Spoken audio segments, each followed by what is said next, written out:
Disuruh untuk bunuh diri pastinya Zhang Jing hanya bisa bingung, namun sayangnya Xiao Tian sangat serius dengan usulannya itu karena setelah pedang tersebut dilumuri darah keluarga Jia, dia akan menyuruh Long Shu Baixing untuk menggunakannya melawan musuh, sehingga dengan itu juga keluarga Jia bisa dikatakan ikut berpartisipasi dalam perang dan meninggalkan nama baik dan menebus kesalahan mereka.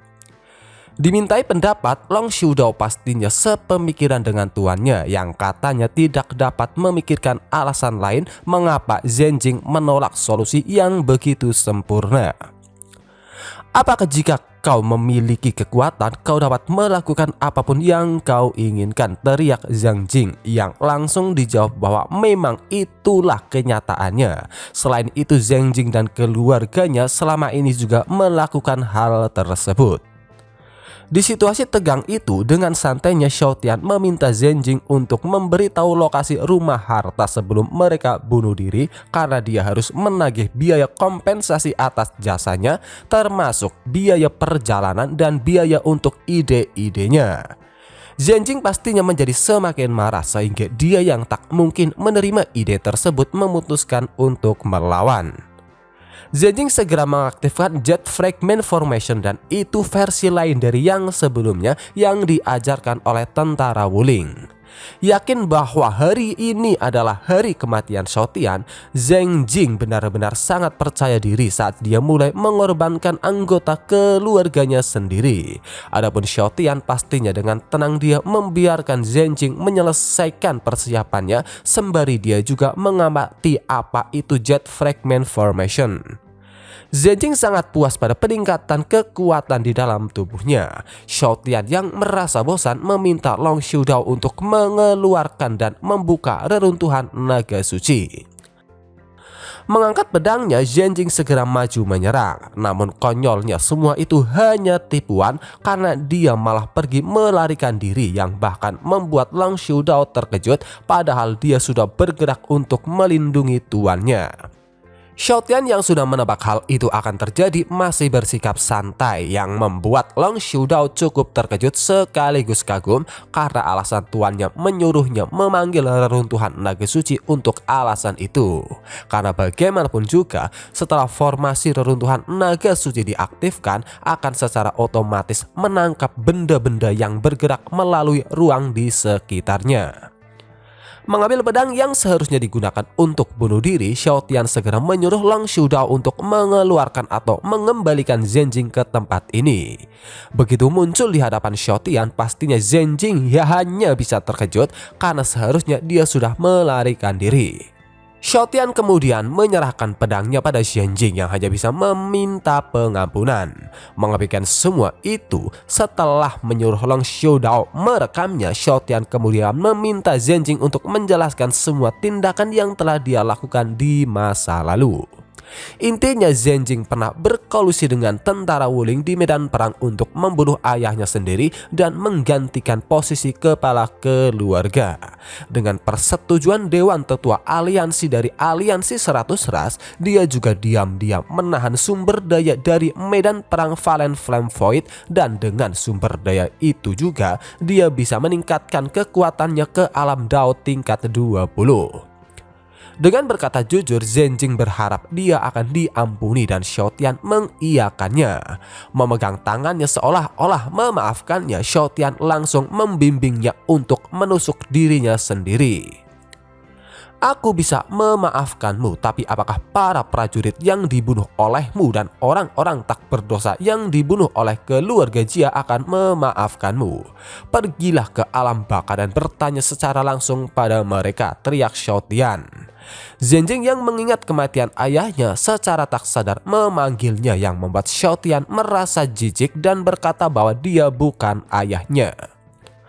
Dasar bajingan, aku akan mati tapi masih saja memanfaatkanku, pikir Zhang Jing yang akhirnya mati. Sedangkan Xiao Tian segera mengajak Long Xiudao pergi karena setelah melihat melalui jantung dunia, di belakang daerah Gunung Xuanfu ada seseorang yang terjebak dalam formasi. Tak butuh lama Xiao Tian sampai di tempat tujuan, tempat di mana Zidisun ditahan. Zidisun lantas bertanya apakah dia adalah Dewa Agung Hades Xiaotian.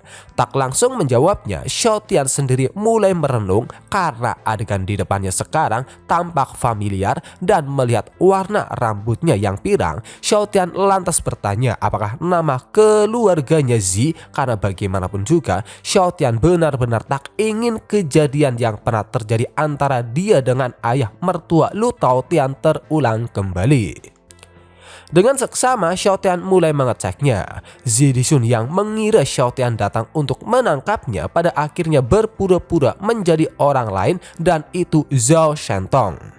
Mendengar itu, Xiaotian tersenyum senang yang membuat Zidisun malah semakin bingung. Setelah itu Xiaotian segera mencengkram rantainya dan sebuah peringatan merah dari Wang Cai muncul yang katanya jiwanya sedang diserang, dan dari catatan Ancient Protoss alasannya karena formasi yang mengikat Zidisun adalah formasi Golden Strike pengunci roh. Gampangnya, meski terlihat tubuhnya yang terikat, nyatanya jiwa Zidisun lah yang terikat, dan pastinya alasan Xiaotian tidak merasakan serangannya karena dia terlalu kuat. Setelah mengetahuinya, Xiaotian kembali melanjutkan prosesnya yang dengan mudah mencengkramnya, menghancurkan rantainya. Baiklah, sekarang kau sudah keluar dari masalah. Cepatlah kembali dan berkumpul dengan keluargamu, ucap Xiaotian. Zidisun ingin membalas budi, akan tetapi Xiaotian menolaknya dengan alasan bahwa sebagai Dewa Agung Hades, dia selalu melakukan perbuatan baik tanpa mencari imbalan. Kakak Xiao, terima kasih. Jika memiliki takdir untuk bertemu lagi di masa depan, Zhao pasti akan minum dan mengobrol dengan dermawan, ucap Zidisun sebelum akhirnya dia pergi. Long Xiudao yang dari tadi diam ternyata sedang berpikir karena aura yang dipancarkan Zidisun terasa familiar. Namun dia segera dipanggil oleh Xiaotian yang mengajaknya pergi mengambil biaya yang harus dibayar keluarga Jia. Sesampainya di ruang harta, Xiaotian langsung membobol pintunya yang di dalamnya ternyata banyak sekali harta bendanya yang semakin menguatkan tuduhannya pada keluarga Jia yang benar-benar sangat rakus. Tiba-tiba sebuah ide terlintas di kepala Xiaotian, yang mana sebagai tanda terima kasih atas hartanya yang berlimpah, dia berniat membuat patung Zhenjing dan menempatkannya di tempat teramai di kota Gunung Xuanfu. Sebuah monumen akan dibangun di sebelahnya, dan monumen tersebut dipenuhi dengan apa yang telah dilakukan Jia Zhenjing di masa lalu, tambah Xiaotian yang harapannya patung tersebut dapat menderita dan menanggung omelan serta pemukulan semua orang, dan Xiaotian sendiri yakin Zhenjing akan sangat berterima kasih padanya atas penebusan dosanya itu. Dalam sekejap mata, dengan bantuan Wang Cai, Xiaotian menyimpan seluruh hartanya, yang bahkan hal itu membuat Long Xiudao terkejut karena dia baru pertama kali melihatnya. Ketika diajak pergi, Long Xiudao sedikit mengatakan pendapatnya yang mana intinya tidak tepat bagi mereka langsung pergi begitu saja, karena bagaimanapun juga keluarga Jia sudah dimusnahkan, yang mana mereka bisa dianggap sebagai pemimpin pegunungan Xuanfu. Selain itu, sebagai garis pertahanan kedua, tanpa adanya seorang pemimpin, pegunungan Xuanfu pasti akan menjadi sangat kacau. Tahu maksudnya, Xiaotian lantas menolak untuk menjadi seorang pemimpin. Akan tetapi dia memiliki saran yang lebih baik, dan itu dengan memindahkan domain iblis suci ke tempat ini dan menggabungkannya dengan pegunungan Xuanfu. Awalnya Long Xiudao sedikit ragu karena menggabungkan dua domain besar bukanlah perkara yang mudah. Namun mengingat seberapa tak masuk akal kekuatan tuannya, dia pun menyetujuinya. Apalagi dengan menjadikan Ziruyan pemimpinnya, dia juga bisa dikatakan menjadi utusan penjaga garis pertahanan kedua, dan aliansi 100 ras dapat mengirim sumber daya kepada mereka. Karena penasaran, Long Xiudao mencoba bertanya, mengapa Ziruyan yang dijadikan pemimpin dan bukan Lu Saiyuan, yang mana jawabannya sendiri sudah pasti karena jika Lu Saiyuan yang dipilih, Xiaotian takut istrinya akan mengubah garis pertahanan kedua menjadi batalion penyerangan. Karena instruksi penting telah diberikan, Xiao Tian segera menyuruh Long Xiudao untuk pergi mengaturnya agar kota pegunungan Xuanfu bisa berjalan dengan semestinya sampai penggabungan dimulai. Selain itu, setelah semuanya diatur, mereka harus pergi ke domain Baihua bersama dengan Hu Shaito untuk menggabungkan kedua domain terlebih dahulu. Aku harus tidur lebih awal dan istirahat yang cukup. Begadang tidak baik untuk kulitku. Aku harus mengandalkan wajah ini untuk makan soft rice, ucap Xiao Tian yang pergi istirahat sementara Long Xiudao segera pergi untuk menjalankan tugasnya. Membawa mayat Zheng Jing ke atas kota, Long Xiudao mulai mengumumkannya secara terbuka dan untuk menarik perhatian semua orang, dia bahkan sampai mengeluarkan aura naganya. Pemimpin pencuri Zheng Jing telah dibunuh oleh tuanku Dewa Agung Hades Xiao Tian, ucap singkat Long Xiudao. Dan tahu orang sekuat Long Xiudao hanyalah seorang bawahan, pastinya membuat semua orang semakin terkejut. Shu Ruyan tiba-tiba teringat akan keadaan suaminya dan di detik berikutnya Zidijun akhirnya tiba. Namun karena dia masih menyamar menjadi Zhao Shentong, kecuali istrinya, ayah dan juga ibu mertuanya tidak mengenalinya sebelum akhirnya dia melepas penyamarannya. Shu Fugui yang penasaran lantas bertanya mengapa menantunya melakukan penyamaran seperti itu, yang dijawab bahwa alasan utamanya karena Zidijun sendiri belum tahu apakah pihak lain yaitu Xiao Tian musuh atau teman. Apalagi Xiao Tian bertanya tentang nama keluarganya, meskipun ketika dia berbohong Xiao Tian tampak senang dan Zidijun sendiri entah mengapa merasa sangat dekat dengannya. Pada akhirnya mereka semua hanya dapat menyimpulkan bahwa Dewa Agung Hades Xiao Tian berasal dari klan yang kaya karena dia bisa memiliki pengikut seperti Long Xiudao yang begitu kuat. Biarkan saja, sekarang kita harus pergi. Kita tidak boleh tinggal di pegunungan Xuanfu ini untuk waktu yang lama. Ayo segera pergi ke domain iblis suci, ucap Zidijun. Ketika Xiao Tian sedang nyenyak beristirahat, Long Xiudao telah berhasil mengumpulkan para tentara pemberontak pegunungan Xuanfu yang masing-masing di antara mereka tampak babak belur dipukuli oleh Long Xiudao karena awalnya mereka tak mau menurut. Kemudian Long Xiudao mulai menjelaskan beberapa hal, khususnya apa yang telah dia dan tuannya lakukan. Ada juga masalah pegunungan Xuanfu yang saat ini bisa dikatakan telah berada di bawah yurisdiksi Persatuan Permaisuri. Ini adalah beberapa bab utama dari Persatuan Permaisuri serta beberapa dekrit dan pengaturan. Setelah kalian terbiasa dengan itu, kalian harus membantu orang tua ini dan mengambil alih domain pegunungan Xuanfu, ucap Long Xiudao saat dia membagikan buku peraturannya ke setiap orang. Tak lupa dia juga memperingati mereka untuk tidak berbuat macam-macam karena tuannya tidak akan mentolerir semua bentuk kejahatan. Sebagai contoh, kematian Zheng Jing penuh dengan gangguan emosi, menangis, dan berlutut di hadapan tuannya. Setelah membaca buku panduan yang diberikan, mereka semua hanya bisa takjub dan merasa bahwa jika pegunungan Xuanfu benar-benar diatur sesuai dengan isi di dalamnya akan sangat sempurna. Dan dengan itu juga mereka yakin hari-hari baik di domain pegunungan Xuanfu akan segera datang. Dalam beberapa hari ke depan, mari kita bekerja sama dengan baik dan mengatur urusan domain pegunungan Xuanfu dengan baik sehingga Tuan Xiao tidak akan kecewa. Dengarkan nasihat orang tua ini. Kalian boleh main-main dengan siapapun, tapi jangan pernah main-main dengan Tuan Xiao jika kalian tidak ingin mengalami apa yang disebut hidup lebih buruk dari kematian, tambah Long Xiudao.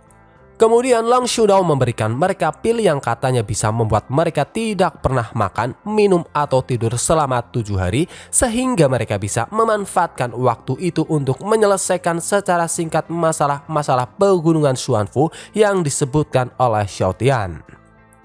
Keesokan harinya Xiaotian bangun dengan badan yang terasa segar. Melihat keadaan kota pegunungan Xuanfu, dia hanya bisa memuji kerja bagus Long Xiudao yang telah menjalankan perintahnya dengan amat efisien meskipun semuanya belum teratasi sepenuhnya. Dan karena belum pasti butuh berapa hari selesainya, dia memutuskan untuk pergi jalan-jalan, makan, dan minum. Hanya dalam waktu 3 hari, dengan penuh semangat Xiaotian meneruskan perbuatan baiknya dan pasti akan muncul ketika seseorang memerlukan bantuan. Bahkan hari ini dia datang atas seruan orang-orang untuk memberantas bandit, dan yang terpenting di setiap saat Xiaotian terus menyebarkan nama Dewa Agung Hades Xiaotian seolah-olah itu merupakan langkahnya untuk menggantikan julukan sebelumnya, yaitu Dewa Perfect Surprise. Para bandit hanya bisa melarikan diri mengetahui bahwa Dewa Agung Hades Xiaotian sedang memburu mereka. Namun sayangnya usaha mereka sia-sia karena hanya dengan sekali pukulan ringannya Xiaotian langsung memusnahkan mereka. Bukankah ini masalah yang sangat sederhana? Hanya perlu satu pukulan untuk menghadapi para bandit di gunung. Padahal sudah 3 hari tetapi kalian masih belum menyelesaikannya, ucap Xiaotian pada orang-orang di bawah komando Long Xiudao. Sehingga setelahnya mereka mulai memuji tindakan Xiaotian yang membuat Xiaotian sendiri pasti sangat senang. Bahkan melihat kepopuleran tuannya, Long Xiudao hanya bisa takjub. Setelah meninggalkan pegunungan Xuanfu, mereka akhirnya bisa sampai di domain iblis suci yang membuat mereka cukup terkejut karena selain dunianya yang besar, fragmen dunia kecil di sekitarnya juga tak sedikit. Awalnya mereka sedikit ragu, namun pada akhirnya memutuskan untuk masuk dan mengeceknya terlebih dahulu. Apalagi mereka bisa sampai di tempat itu setelah mengikuti petunjuk yang diberikan oleh Lu Taotian. Sebelum benar-benar masuk ke domain, para penjaga memberikan sedikit informasi yang setelah melewati perbatasan, arah kiri untuk pergi ke kerajaan iblis Yuanxi dan ke kanan untuk pergi ke dinasti Yan Agung. Selain itu, di dalam kota menggunakan senjata terbang tidak diperbolehkan. Mendengar nama dinasti Yan Agung, pastinya mereka berempat hanya bisa bingung. Namun sang penjaga langsung mengirim mereka masuk karena mereka benar-benar menghalangi jalan. Merasakan aura langit dan bumi yang begitu kaya membuat Su Fugui kagum. Mengesampingkan semua itu, pastinya mereka lebih mementingkan masalah lain, dan itu terkait dengan dinasti Yan Agung karena Lu Taotian sendiri tak pernah mengatakan masalah tersebut. Jangan terburu-buru mengambil kesimpulan. Bagaimana secara spesifiknya, mari kita lihat sendiri, maka kita akan mengerti, ucap Shu Ruyan saat dia menunjuk ke sebuah bangunan yang ternyata itu adalah petunjuk arah. Mengikuti arah yang ditunjuk, tak butuh lama mereka sampai di dinasti Yan Agung. Melihat keadaan kota membuat mereka yakin bahwa itu memanglah dinasti Yan Agung, dan yang terpenting bagaimana bisa ada di domain iblis suci. Semakin penasaran, mereka pun pergi ke kota agar lebih mudah menjelajahi dan mencari informasi. Mereka bahkan menyewa delman. Di sepanjang perjalanan mereka bisa melihat perubahan kota yang benar-benar berbeda dari yang semestinya. Bahkan ada juga rambu-rambu lampu merah dan masih ada banyak pembangunan yang sedang berlangsung. Jalannya menarik dan nyaman, tampaknya formasi yang diukir di jalan utama memiliki efek berkah, ucap Zidisun, sehingga sang kusir yang mendengarnya mulai menjelaskan yang mana jalan utama ini dibangun atas perintah Menteri Zhong.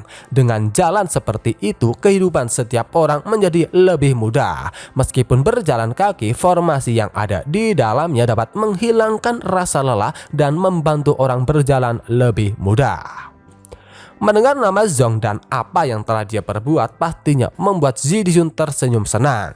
Suruyan kemudian mencoba menyinggung sang kaisar, dan mengetahui bahwa sang kaisar atau sang permaisuri masih putrinya membuatnya sangat senang karena dia baik-baik saja. Tampaknya kamu sangat menghormatinya, tanya Suruyan dengan ekspresi bahagianya sebagai seorang ibu. Itu benar, permaisuri kita yang mulia sangat rajin dan teliti membuat dinasti Yan Agung kita makmur. Jadi siapa yang tidak puas? Selain itu tidak ada yang bisa menghapus pencapaian pangeran terbaik di dunia di belakang permaisuri, jawab sang kusir yang seketika membuat keempatnya membeku di tempat karena mereka sendiri sama sekali tak tahu bahwa Ziruyan telah memiliki seorang suami. Singkat cerita, setelah itu mereka berempat semakin dalam menggali informasinya, khususnya tentang perkembangan dinasti Yan Agung dan juga Ziruyan. Adapun sang kusir dengan senang hati dia mulai menceritakan semuanya, seperti waktu pertarungan Ziruyan melawan Pavilion Tianji dan juga Kekaisaran Dongyan. Saat itu semua orang ketakutan dan putus asa, tapi juga sangat marah. Saat kami hendak bertarung sampai mati, Tuan Pangeran mendatangi kami dalam bentuk api yang berterbangan di kejauhan. Dengan kekuatannya sendiri dia melawan segalanya, melindungi Yang Mulia, membela Yan Agung dan menyelamatkan kita semua, ucap sang kusir dengan penuh kebanggaan. Namun di detik berikutnya dia tampak sedih karena di momen itu juga sang pangeran menggunakan teknik rahasia yang bisa melukai dirinya sendiri. Kembali melanjutkan ceritanya, sang kusir kembali memamerkan prestasi sang pangeran, khususnya produk-produk yang dia kembangkan seperti ternak di Gunung Xingyan, anggur Xingyan, dan produk-produk lainnya yang benar-benar mendorong perkembangan Yan Agung. Karena saking banyaknya, sang kusir sendiri tak bisa menjelaskan semuanya satu persatu.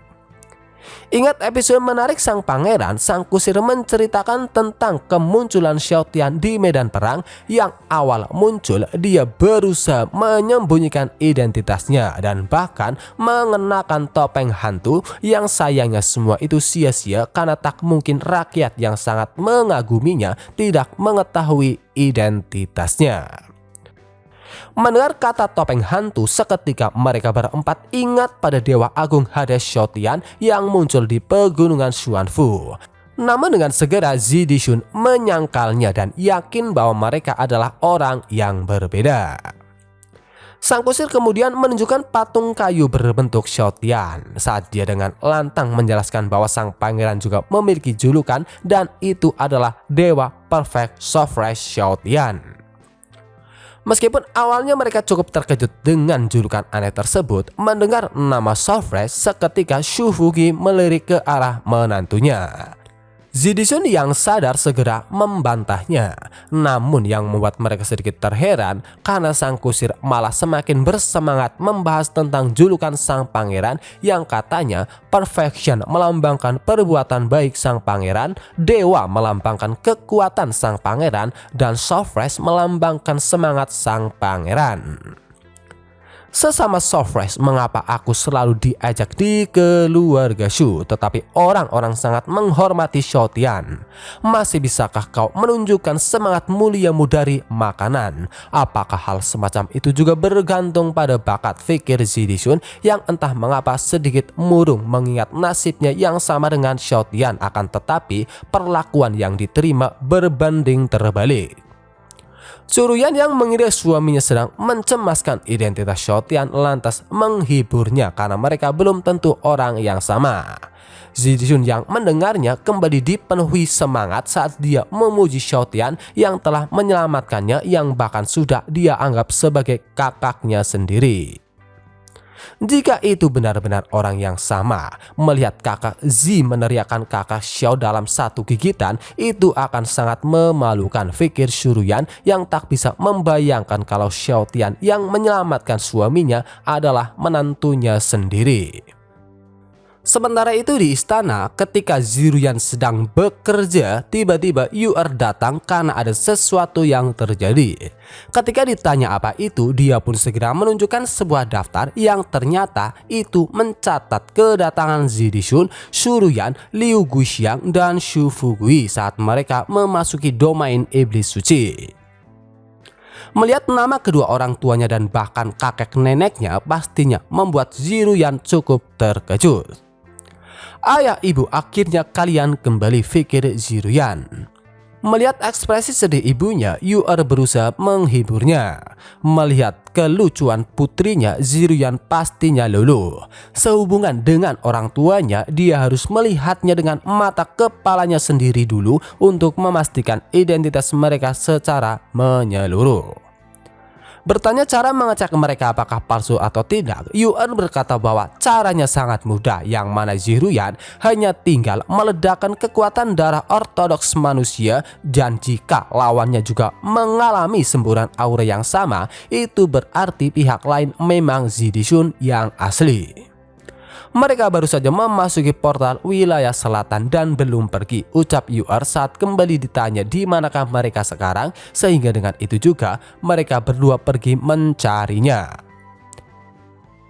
Begitu memasuki wilayah selatan, Zidishun kembali dibuat takjub akan perubahannya yang jauh berbeda sewaktu dia memimpin dulu. Shufugui mulai bertanya-tanya tentang tujuan dari beberapa bangunan.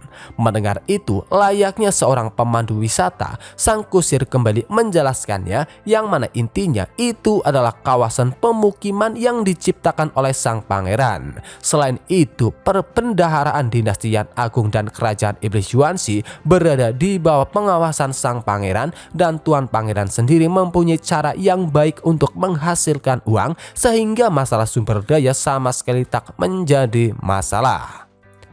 Ketika mereka sedang asik membahas ini dan itu, Ziruyan akhirnya tiba, yang langsung melepaskan aura human software-nya. Melihat Zidishun sama sekali tak bereaksi, mengira seseorang sedang menyamar menjadi ayahnya, Ziruyan lantas melepaskan tekanan yang jauh lebih besar yang membuat Zidishun mulai tertekan. Melihat itu, Yu-er kemudian berkata bahwa jika hal itu terus berlanjut, kakeknya akan benar-benar berlutut.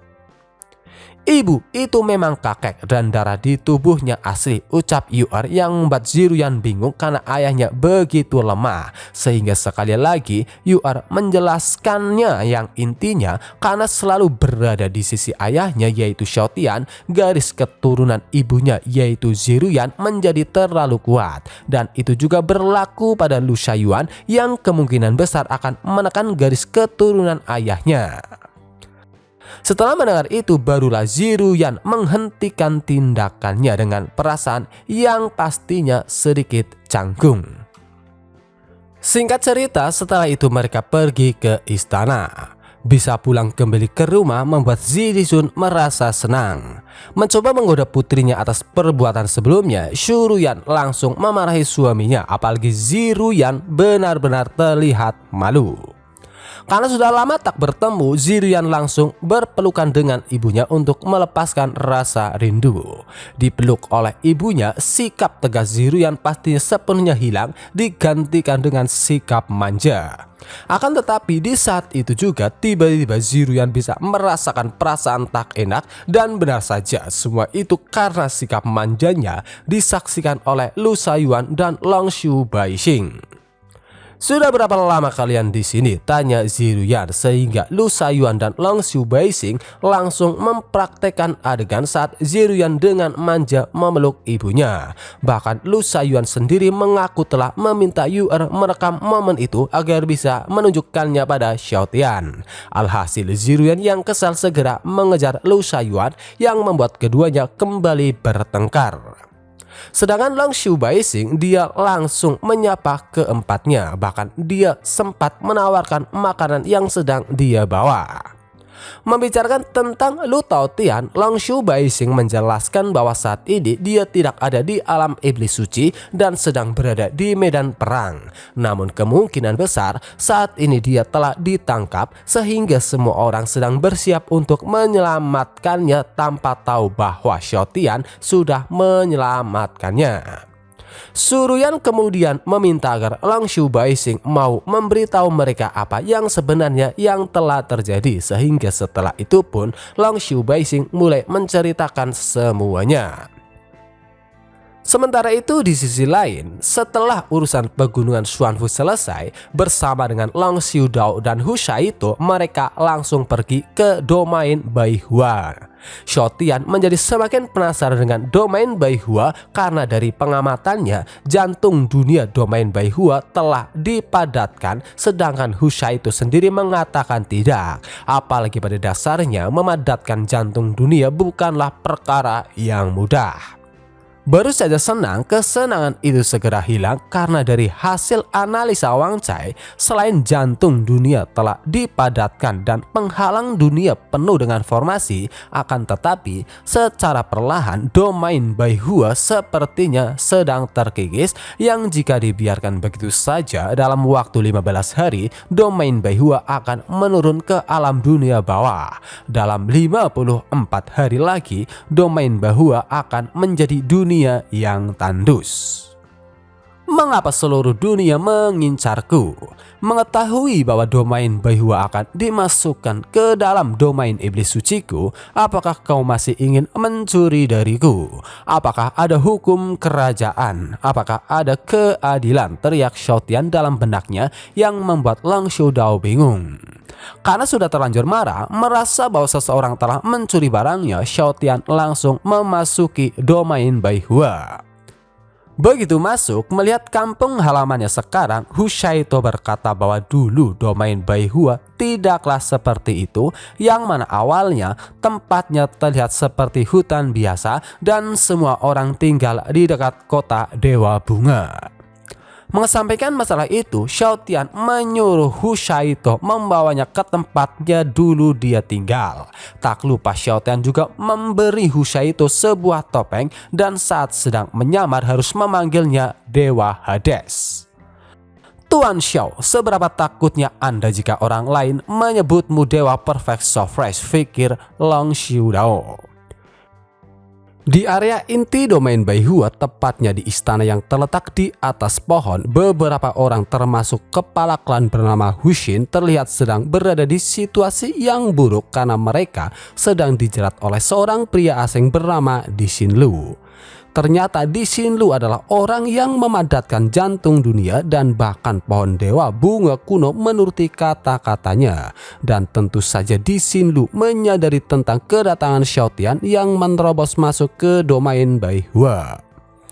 Di Xinlu segera memanggil bawahannya yang ditugaskan untuk mencari tahu siapakah yang telah menerobos masuk ke domain Baihua, dan terlepas itu berasal dari ras Baihua atau orang asing, begitu ditemukan untuk segera melenyapkannya. Dibimbing oleh Hu Shaito, mereka akhirnya sampai di tempat tujuan, tepatnya di kota Dewa Bunga. Karena memakai topeng, mereka yang terlihat mencurigakan langsung didatangi oleh beberapa penjaga, sehingga untuk menghilangkan kecurigaan, Hu Shaito melepas topengnya yang membuat mereka terkejut karena seharusnya Hu Shaito telah meninggalkan domain Baihua. Ceritanya panjang, tapi ada urusan yang harus diselesaikan kali ini, jadi aku kembali, ucap Hu Shaito yang tak lupa memperkenalkan Xiao Tian dan Long Xiudao sebagai senior yang dia undang untuk menyelamatkan domain Baihua.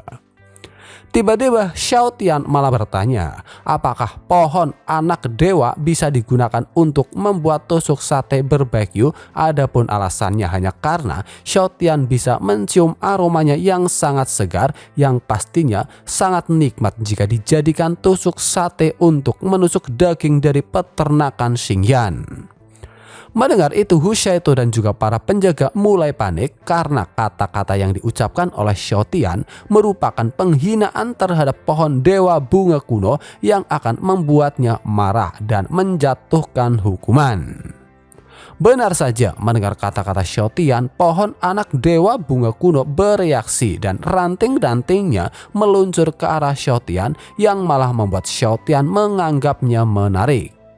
Yang tak disangka, bukannya menyerang, di pertengahan jalan, pohon anak dewa bunga kuno malah memotong-motong beberapa bagian rantingnya menjadi sekecil tusuk sate. Bahkan dengan sukarela, dia menyerahkannya pada Xiao Tian, yang mana hal itu pastinya membuat semua orang terkejut, khususnya kelompok Hu Shaito. Apakah ini masih pohon anak dewa bunga kuno yang kita kenal? Di mana kesombongan dan juga kedurhakaanmu? Apakah ini semua mimpi fikir para penjaga? Xiao Tian kemudian memberikan kode pada Long Xiudao karena ini sudah waktunya baginya tampil, sehingga setelah itu pun dia mulai memberikan beberapa patah kata yang mana intinya kedatangan Xiao Tian atau lebih tepatnya Dewa Agung Hades Xiao Tian untuk mengakhiri penderitaan ras Hutao. Bahkan karena pohon anak dewa bunga kuno mengetahuinya, itulah alasan mengapa dia sangat dekat dengan tuannya. Meskipun secara tak langsung Long Xiudao memperingati pohon anak dewa bunga kuno untuk menurut kalau tidak mau ditebang. Tuan Xiao mungkin datang ke sini untuk menggunakan bakat ras Huto dalam memurnikan aura langit dan bumi untuk memurnikan aura alam iblis suci. Namun bagi mereka, tindakan Tuan Xiao menyelamatkan mereka sudah menjadi secercah cahaya yang mereka lihat dalam kegelapan keputusasaan fikir Long Xiudao saat melihat orang-orang ras Huto yang mulai berkumpul, dan setelah itu Hu Shaito mulai memimpin mereka pergi ke istana tuan kota untuk menemui ayahnya. Melihat ayahnya yang terjerat tanaman pastinya membuat Hu Shaito terkejut sekaligus panik. Untungnya dengan mudah Xiao Tian menyingkirkan tanaman-tanaman tersebut yang seharusnya tak mudah dihilangkan. Untuk nama dari ayah Hu Shaito sendiri adalah Hu Jingshan. Meskipun awalnya Hu Jingshan hanya bisa bertanya-tanya dari manakah putranya bisa menemukan orang kuat seperti itu, setelah itu dia segera mengucapkan terima kasih yang langsung dijawab bahwa semua itu hanya masalah sepele. Apalagi saat ini dia telah menganggap ras Hutao sebagai orangnya sendiri. Karena itu bukanlah tempat yang baik untuk mengobrol, Hu Jingshan membawa mereka berpindah tempat. Sambil menikmati makanan yang telah dihidangkan, Hu Shaito mulai menceritakan pengalamannya saat pergi, termasuk saat ditolong oleh Xiao Tian saat di perbatasan Gunung Xuanfu. Sekali lagi Hu Jingshan mengucapkan terima kasih dan Xiao Tian menerima rasa terima kasih tersebut. Namun karena dia sama sekali tak mengetahui situasi domain Baihua saat ini, dia meminta Hu Jingshan untuk menjelaskannya. Dikatakan bahwa setelah mengirim Hu Shaito pergi, seluruh domain Baihua terblokir. Seluruh domain diselimuti oleh formasi besar yang mencegah siapapun masuk ataupun keluar. Muncul juga cahaya keemasan yang menyelimuti seluruh domain yang mempengaruhi semua di dalamnya, seperti pohon dewa bunga kuno yang tak lagi melindungi mereka dan justru membuat kerusuhan, menyerang dan bahkan membunuh. Di saat kekacauan itu, seorang pria misterius muncul dan pastinya itu adalah Di Xinlu. Dia berhasil menenangkan pohon dewa bunga kuno. Awalnya Hu Jingshan mengira mereka telah diselamatkan. Akan tetapi Di Xinlu malah menggunakan pohon dewa bunga kuno untuk menangkap mereka, dan bahkan secara paksa energi setiap orang diserap oleh pohon dewa bunga kuno. Rakyat kami dibunuh oleh tanaman merambat dan kami dipenjara seperti hewan ternak di istana tuan kota. Bahkan pemimpin klan dan tetua juga disegel di istana kuno dan hidup serta mati mereka tidak diketahui, tambah Hu Jingshan.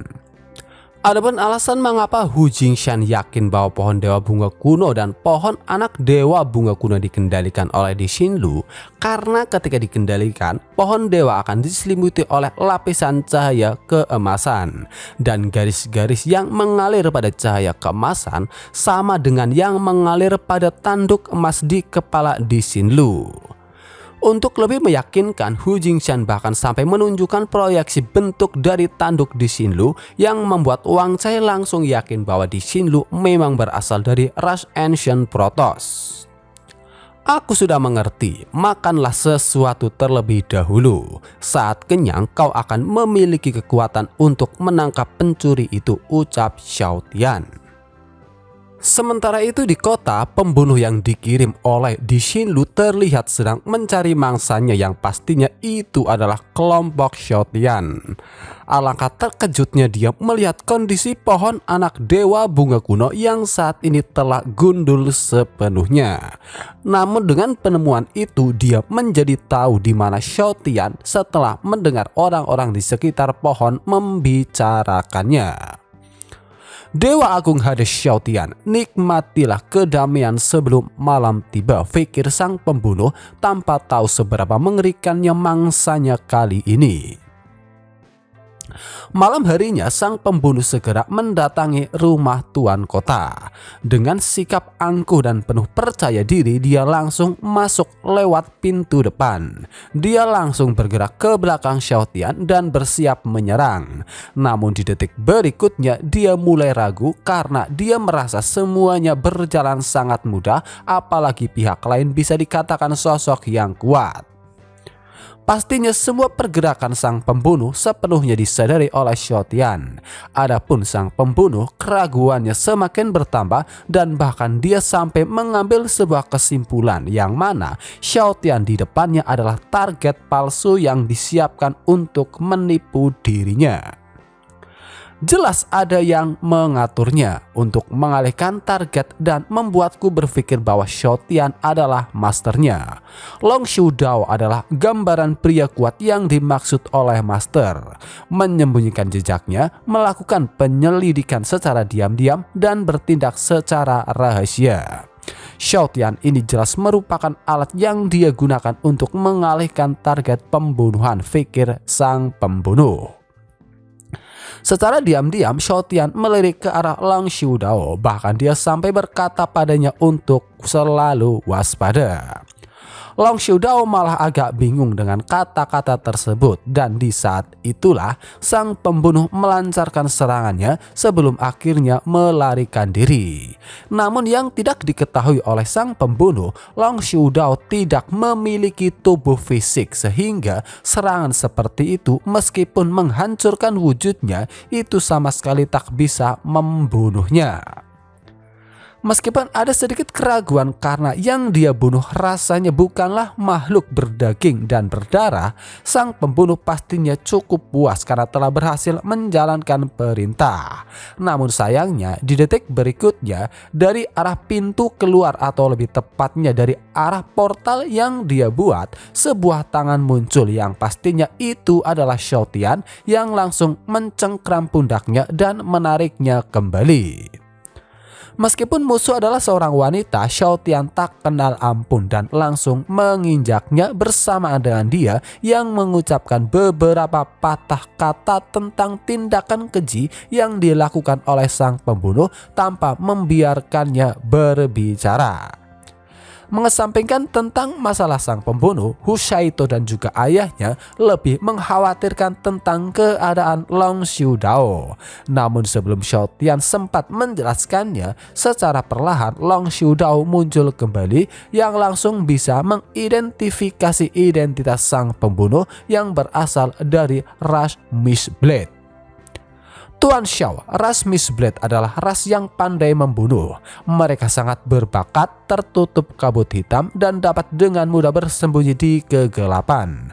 Selain itu senjatanya adalah bilah tulang alami yang menjadi lebih keras dan bertenaga seiring dengan peningkatan kekuatannya. Bahkan jika rusak dapat diperbaiki secara perlahan, ucap Long Xiudao. Shoutian sedikit memarahi Long Xiudao atas kelengahannya padahal dia sudah memperingatinya. Namun di kata-katanya itu dia juga mengejek sang pembunuh yang katanya memiliki metode dan juga kemampuan yang buruk. Mendengar itu sang pembunuh mulai muntah darah, namun itu lebih tertuju pada mangsanya kali ini yang kekuatannya jauh lebih kuat dari yang dia bayangkan, sampai-sampai dia yang seorang pembunuh profesional diremehkan seperti itu. Konyolnya Shoutian malah menganggap tangisan sang pembunuh merupakan air mata penyesalan karena tidak pandai belajar dan telah mempermalukan reputasi klan pembunuh. Tak mungkin diam saja, dengan susah payah sang pembunuh berusaha membantah, namun sayangnya Xiao Tian langsung membunuhnya. Bahkan ketika kematian sudah dekat, dia terus menipu orang dengan berbohong dan omong kosong. Benar-benar tidak menghargai kesempatan yang kuberikan, jadi aku tidak bisa membiarkanmu hidup, ucap Xiao Tian. Sebenarnya Xiao Tian mendengar apa yang dikatakan oleh sang pembunuh, namun dia yang benar-benar tak ingin dianggap bersalah berusaha membuat alasan seperti pihak lain yang sengaja menggigit dan membingungkan semua orang sebelum kematiannya.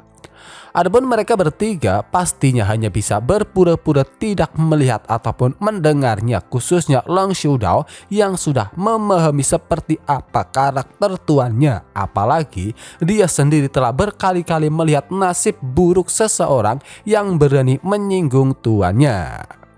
Hu Xiaoto yang melihat tindakan Long Xiudao bahkan ikut menirunya sampai mengajak ayahnya.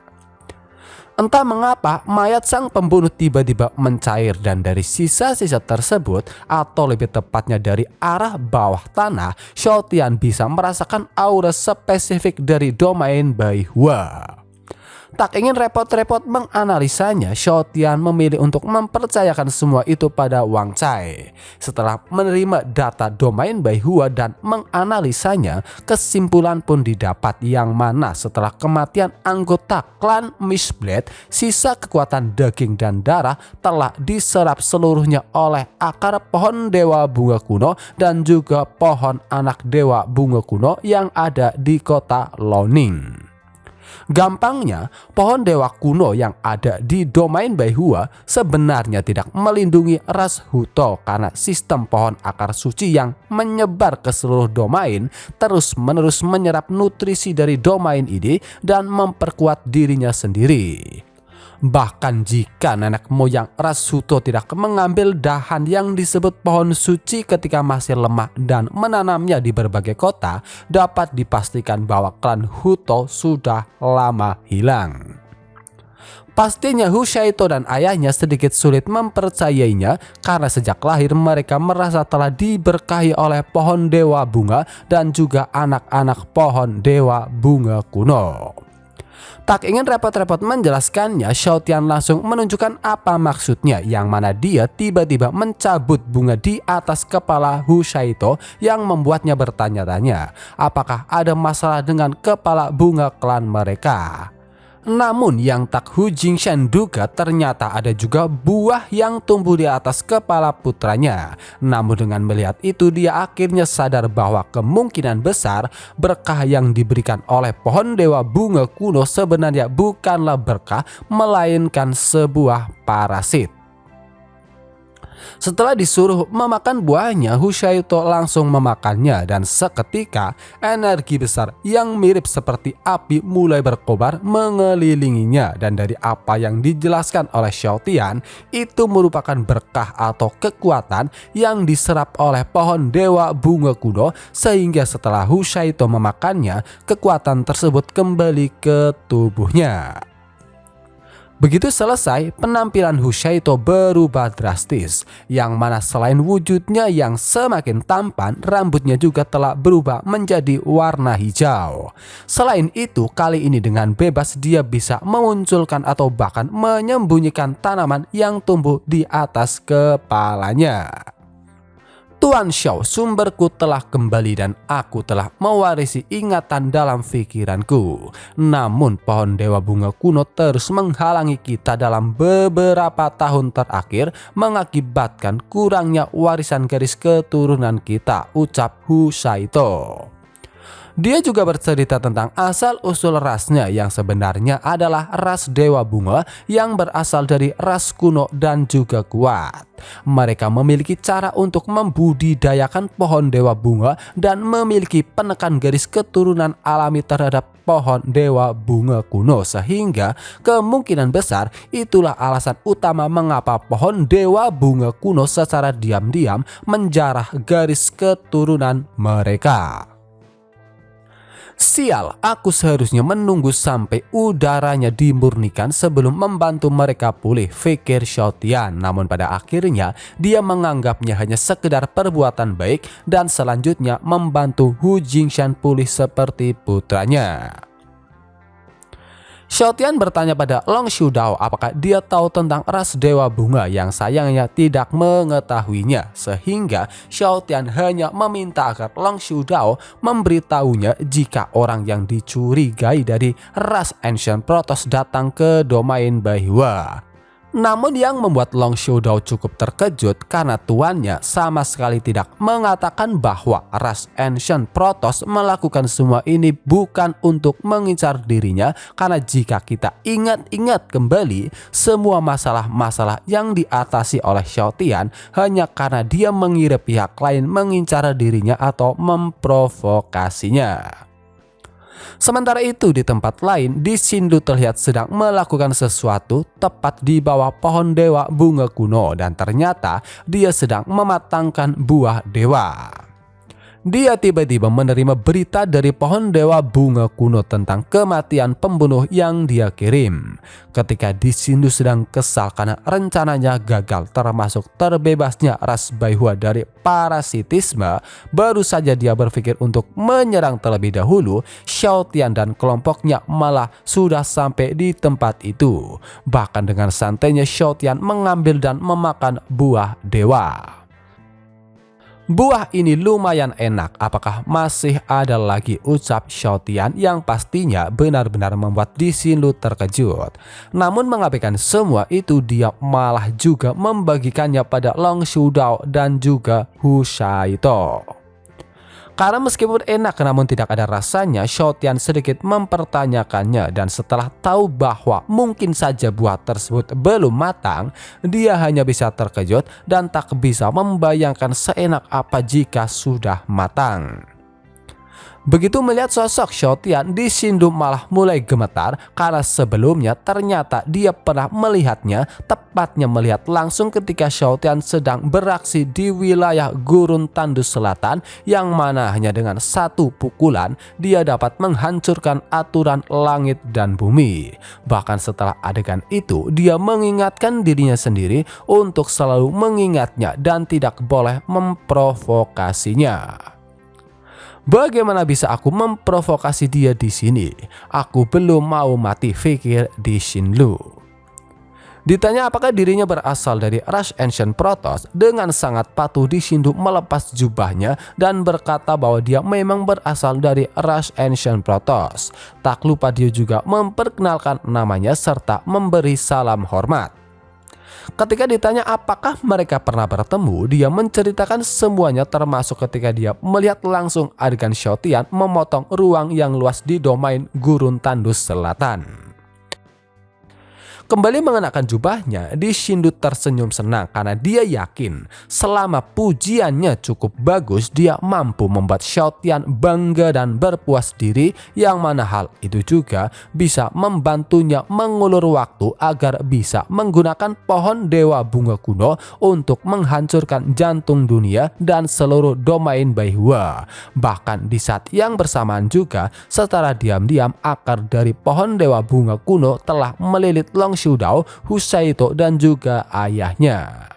Namun sayangnya Di Xinlu sama sekali tak memperhitungkan satu hal penting, dan itu adalah sosok di depannya adalah Xiaotian, yang mana pemikirannya saja sangat-sangat sulit ditebak, sehingga sudah pasti Xiaotian semakin curiga padanya, apalagi setelah melihat tawa kecilnya. Segala pembelaan telah Di Xinlu lakukan sampai memanggilnya ayah, namun sayangnya itu sia-sia di hadapan Xiaotian. Bahkan meskipun sampai berlutut, Xiaotian tak mengizinkannya memanggilnya ayah dengan alasan bahwa Di Xinlu tidak terlihat seperti orang baik. Jangan melihatku seperti itu. Ini bukan salahmu, salahkan saja orang tuamu karena tidak memberimu wajah yang baik, ucap Xiaotian.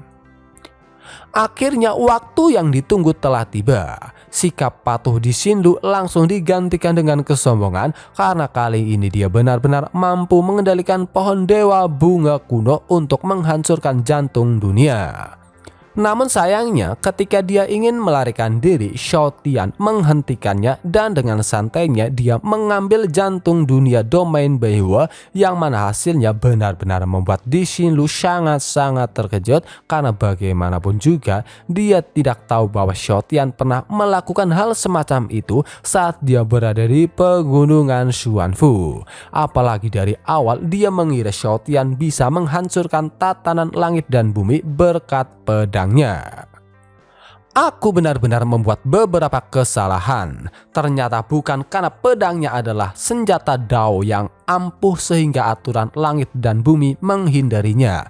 Ternyata itu karena dia sendiri begitu kuat sehingga bahkan aturan langit dan bumi pun takut padanya, pikir Di Xinlu yang kali ini benar-benar gagal total. Dan yang membuat semua orang semakin terkejut, Shao Tian ternyata tidak berusaha menekan jantung dunia dan membuatnya stabil. Sebaliknya dia hanya menutupinya dengan tangannya, karena jika meledak itu hanya akan meledak di tangannya dan semua orang akan baik-baik saja. Tak berhenti di situ, lagi-lagi Shao Tian melakukan sesuatu yang hampir mustahil dilakukan oleh orang biasa, yang mana dia mengeluarkan sebuah benda yang hampir mirip seperti jantung dunia lalu menggabungkannya dengan jantung dunia domain Beihua, dan setelah prosesnya selesai sosok Wang Cai terwujud sehingga kemungkinan besar Shao Tian menggunakan jantung dunia domain Beihua sebagai katalis untuk mewujudkan sistemnya. Dampak dari perbuatannya itu, peringkat domain Beihua langsung meningkat. Di sisi lain, Di Xinlu hanya bisa terkapar di tanah, bahkan dia sudah pasrah ketika auranya mulai diserap oleh pohon dewa bunga kuno. Padahal dia sudah susah payah membuat perpisahan yang bisa dikatakan cukup mengharukan. Akan tetapi di detik berikutnya dia langsung ditampar oleh Shao Tian. Ingin mati? Apakah kau bercanda? Bagaimana bisa Tuan Xiao membiarkanmu mati dengan mudah, pikir Long Xiudao. Dan benar saja, Shao Tian segera menyuruh pohon dewa bunga kuno untuk mengembalikan vitalitas Di Xinlu. Dan bahkan dia sampai menasehatinya untuk tidak memakan apa saja yang hanya akan merugikan dirinya sendiri. Sialan, vitalitasku kembali. Aku tidak menginginkannya, jadi ambil saja. Saat ini aku bahkan tidak bisa mengendalikan kematianku sendiri. Ini benar-benar keterlaluan, teriak frustasi Di Xinlu dalam pikirannya. Setelah itu, untuk sementara waktu mereka terus membicarakan ini dan itu seperti menyita seluruh barang berharga milik Di Xinlu seperti jubahnya. Karena malu, Di Xinlu sampai berusaha bunuh diri, yang sayangnya usahanya itu sia-sia. Shao Tian juga berencana membuat Di Xinlu bekerja untuknya untuk membantunya menanam pohon dewa bunga kuno untuk memperbaiki lingkungan hidup hewan ternaknya. Untuk bisa membuatnya patuh, Long Xiudao mencoba memberinya segel. Namun karena garis keturunan ras Ancient Protoss jauh lebih tinggi ketimbang ras naga suci miliknya, dia gagal melakukannya. Alhasil, Shao Tian segera mengambil alih, yang mana hanya dengan satu tamparan dia bisa memasang segelnya, yang mana hal itu pastinya benar-benar membuat Di Xinlu terkejut dan juga menuduh Shao Tian bukan berasal dari ras manusia, karena ras manusia sendiri seharusnya tingkatannya ada di bawah ras naga suci. Aku akan menggunakan teknik eksplorasi biar kulihat rasmu dan mengapa kau lebih tinggi dari ras Ancient Protoss kami, teriak Di Xinlu, yang setelah melakukannya dia malah diperlihatkan beberapa sosok monster mengerikan di dalam diri Shao Tian, yang pada akhirnya hal itu membuatnya langsung patuh. Karena urusan dengan Di Xinlu telah selesai, selanjutnya dia membantu ras Hu Tao sama seperti dia membantu Hu Shaito dan juga ayahnya. Awalnya mereka sedikit ragu, namun berkat penjelasan Hu Shaito mereka pun menurutinya. Ditanya apa rencana selanjutnya, Xiao Tian menjelaskan tentang tujuannya yang ingin mereka membantunya memurnikan aura langit dan bumi di alam iblis suci. Tak lupa dia juga menjelaskan rencananya yang ingin menyatukan seluruh domain. Jadi pertama-tama dia akan membawa domain Baihua dan menyatukannya dengan domain Gunung Xuanfu. Untuk membuat mereka lebih percaya, Xiao Tian meminta Long Xiudao untuk mengeluarkan salah satu fragmen dunia yang disimpan di reruntuhan naga suci. Seperti seorang guru yang sedang mendemonstrasikan sesuatu, dia mempraktekkan proses penggabungan dua domain yang membuat semua orang hanya bisa membeku di tempat. Mengabaikan keterkejutan semua orang, Hu Shaito lantas bertanya, bagaimana mereka akan mengemas domain Baihua untuk dibawa mendekati domain Gunung Xuanfu. Menanggapi itu, Xiao Tian tak ingin banyak bicara sehingga dia langsung melakukannya, sehingga dalam waktu setengah jam kemudian mereka semua sudah dibawa pergi oleh Xiao Tian beserta dengan domain Baihua yang telah dikompres menjadi bola kristal kecil. Oke semua, mungkin cukup sampai di sini dulu video pembahasan kali ini. Terima kasih buat kalian yang sudah menonton dan sampai jumpa lagi di video-video berikutnya.